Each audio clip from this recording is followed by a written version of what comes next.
BC రిజర్వేషన్లు biscuit అయినాయి, కోర్టులు కొర్రీలు పెట్టినాయి, నోటిఫికేషన్లు నోట్లే మట్టు కొట్టినాయి.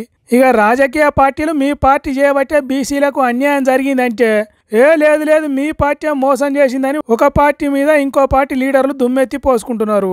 ఇంత పెద్ద లొలిలా బీఆర్ఎస్ పార్టీకి సీఎం రేవంత్ రెడ్డి రిజర్వేషన్ల మీద మాట్లాడిన ఓ ఆనిముత్యం అసొంటి వీడియో దొరికిందట. ఆ వీడియోను మన అందరికి చూపెట్టడానికి మీడియా ముందటికి తీసుకొని వచ్చిండ్రు. ఇక మీరు కూడా చూడండి. ఇవ్వడం అనేది నేరం, అడిగితే జైల్లో పెట్టాలి. రైట్, అట్లాంటి ప్రశ్నని అట్లాంటిది కావాలని అడిగితే జైల్లో పెట్టాలి. అబ్బర కొడుక, ఎంత పెద్ద మాట అన్నాడు సీఎం రేవంత్ రెడ్డి. రిజర్వేషన్లు నిర్ణయించే అధికారం కేంద్రం దగ్గర ఉండొద్దు, దాన్ని రాష్ట్రాలకు ఇయ్యాలి అనుడు నేరమాట. అట్లెవరన్నా అడిగితే అసొంటోలను జైల్లో పెట్టాలని వీడియోలో చెప్తున్నాడు. మరి బీఆర్ఎస్ పార్టీ వాళ్ళు ఎట్లా దొరకబట్టినరో ఆ వీడియోను ఏమో గాని దాన్ని ఇప్పుడు వైరల్ చేస్తున్నారు. దాన్ని మీడియాకు చూపెట్టిన తర్వాత మాజీ మంత్రి ఎర్రబెల్లి దయాకర్ రావు మాట్లాడుకుంటా ఏమంటున్నాడో ఒకసారి నుండి.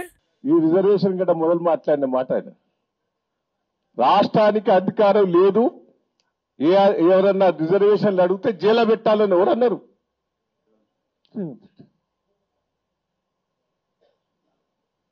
అంటే ఎంత ప్రజలను మోసం చేశాడు ఒక్కసారి మీరు ఆలోచించండి. గింత మోసం ఉంటుందా? ఆనాడు కేసీఆర్ సారు రాష్ట్రాలకే రిజర్వేషన్లను నిర్ణయించే అధికారం ఉండాలి అని కోరినప్పుడు రేవంత్ రెడ్డి మీడియా ఛానల్లో కూర్చొని ఒక ఇట్లా మాట్లాడాడు. ఒకవేళ జైల్లో పెట్టాలనుకుంటే ముందుగాల పెట్టాల్సింది ఎవరను? రేవంత్ రెడ్డిని కాదా? బీసీలకు రిజర్వేషన్లను ఇవ్వాలి అని కోరింది ఎవరు? రేవంత్ రెడ్డి కాదా? అప్పుడు వద్దన్నోడు ఇప్పుడు కావాలనుడేంది? అంటే బీసీలను ఏ తీరుగా తప్పుదోవ పట్టించే రాజకీయం చేస్తున్నాడో చూడుండ్రి, బీసీలను ఏ తీరుగా మోసం చేస్తున్నాడో చూడుండ్రి అని బీఆర్ఎస్ పార్టీలు ప్రచారం చేస్తున్నారు. ఇప్పుడు ఈ వీడియోను సోషల్ మీడియాలల్లా, వాట్సాప్ గ్రూపులల్లా వాట గదిపుతున్నారు. ఇవో గిది రేవంత్ రెడ్డికి బీసీల మీద ఉన్న ప్రేమ అని చేతులు నోయంగా షేరింగ్లు చేస్తున్నారు.